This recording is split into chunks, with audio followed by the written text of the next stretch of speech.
യോഹന്നാൻ 15-ാം അധ്യായം. മുന്തിരിച്ചെടിയും ശാഖകളും. ഞാൻ സാക്ഷാൽ മുന്തിരിച്ചെടിയും എൻ്റെ പിതാവ് കൃഷിക്കാരനുമാണ്. എൻ്റെ ശാഖകളിൽ ഫലം തരാത്തതിനെ അവിടുന്ന് നീക്കിക്കളയുന്നു. എന്നാൽ ഫലം തരുന്നതിനെ കൂടുതൽ കായ്ക്കാനായി അവിടുന്ന് വെട്ടിയൊരുക്കുകയും ചെയ്യുന്നു. ഞാൻ നിങ്ങളോട് പറഞ്ഞ വചനം നിമിത്തം നിങ്ങൾ ശുദ്ധിയുള്ളവരായിരിക്കുന്നു.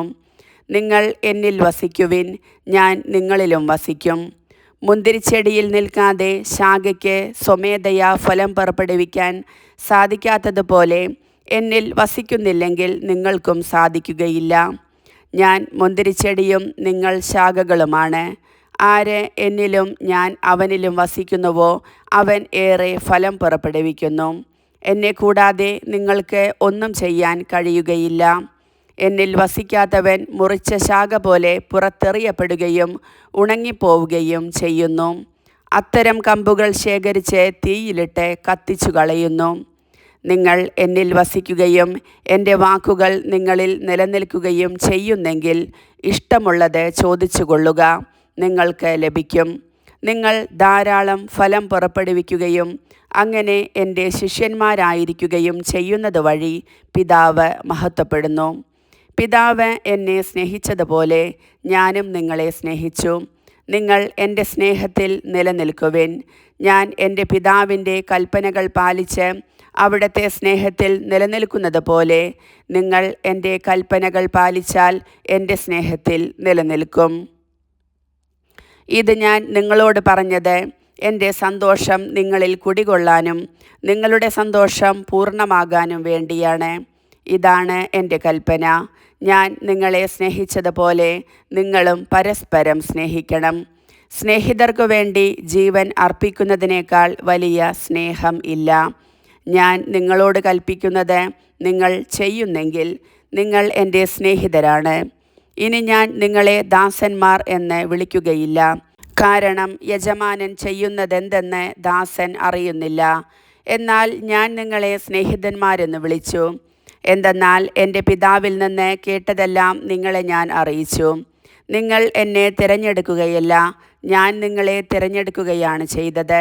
നിങ്ങൾ പോയി ഫലം പുറപ്പെടുവിക്കുന്നതിനും വേണ്ടി ഞാൻ നിങ്ങളെ നിയോഗിച്ചിരിക്കുന്നു. തന്മൂലം നിങ്ങൾ എൻ്റെ നാമത്തിൽ പിതാവിനോട് ചോദിക്കുന്നതെന്തും അവിടുന്ന് നിങ്ങൾക്ക് നൽകും. ഞാൻ നിങ്ങളോട് കൽപ്പിക്കുന്നു, പരസ്പരം സ്നേഹിക്കുവിൻ. ലോകം നിങ്ങളെ വെറുക്കും. ലോകം നിങ്ങളെ ദ്വേഷിക്കുന്നുവെങ്കിൽ അതിനു മുൻപേ അത് എന്നെ ദ്വേഷിച്ചു എന്ന് അറിഞ്ഞുകൊള്ളുവിൻ. നിങ്ങൾ ലോകത്തിൻ്റേതായിരുന്നുവെങ്കിൽ ലോകം സ്വന്തമായതിനെ സ്നേഹിക്കുമായിരുന്നു. എന്നാൽ നിങ്ങൾ ലോകത്തിൻ്റേതല്ലാത്തതുകൊണ്ട് ഞാൻ നിങ്ങളെ ലോകത്തിൽ നിന്ന് തിരഞ്ഞെടുത്തതുകൊണ്ട് ലോകം നിങ്ങളെ ദ്വേഷിക്കുന്നു. ദാസൻ യജമാനനേക്കാൾ വലിയവനല്ല എന്ന് ഞാൻ നിങ്ങളോട് പറഞ്ഞ വചനം ഓർമ്മിക്കുവിൻ. അവർ എന്നെ പീഡിപ്പിച്ചുവെങ്കിൽ നിങ്ങളെയും പീഡിപ്പിക്കും. അവർ എൻ്റെ വചനം പാലിച്ചുവെങ്കിൽ നിങ്ങളുടേതും പാലിക്കും. എന്നാൽ എൻ്റെ നാമം മൂലം അവർ ഇതെല്ലാം നിങ്ങളോട് ചെയ്യും, കാരണം എന്നെ അയച്ചവനെ അവർ അറിയുന്നില്ല. ഞാൻ വന്ന് അവരോട് സംസാരിച്ചിരുന്നില്ലെങ്കിൽ അവർക്ക് പാപം ഉണ്ടാകുമായിരുന്നില്ല. എന്നാൽ ഇപ്പോൾ അവരുടെ പാപത്തെക്കുറിച്ച് അവർക്ക് ഒഴികഴിവില്ല. എന്നെ ദ്വേഷിക്കുന്നവൻ എൻ്റെ പിതാവിനെയും ദ്വേഷിക്കുന്നു. മറ്റാരും ചെയ്തിട്ടില്ലാത്ത പ്രവർത്തികൾ ഞാൻ അവരുടെ ഇടയിൽ ചെയ്തില്ലായിരുന്നെങ്കിൽ അവർക്ക് പാപമുണ്ടാകുമായിരുന്നില്ല. എന്നാൽ ഇപ്പോൾ അവർ എന്നെയും എൻ്റെ പിതാവിനെയും കാണുകയും ദ്വേഷിക്കുകയും ചെയ്തിരിക്കുന്നു.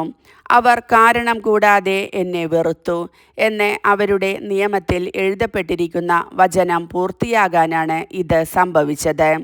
ഞാൻ പിതാവിൻ്റെ അടുത്തുനിന്ന് അയക്കുന്ന സഹായകൻ, പിതാവിൽ നിന്ന് പുറപ്പെടുന്ന ആ സത്യാത്മാവ് വരുമ്പോൾ അവൻ എന്നെക്കുറിച്ച് സാക്ഷ്യം നൽകും.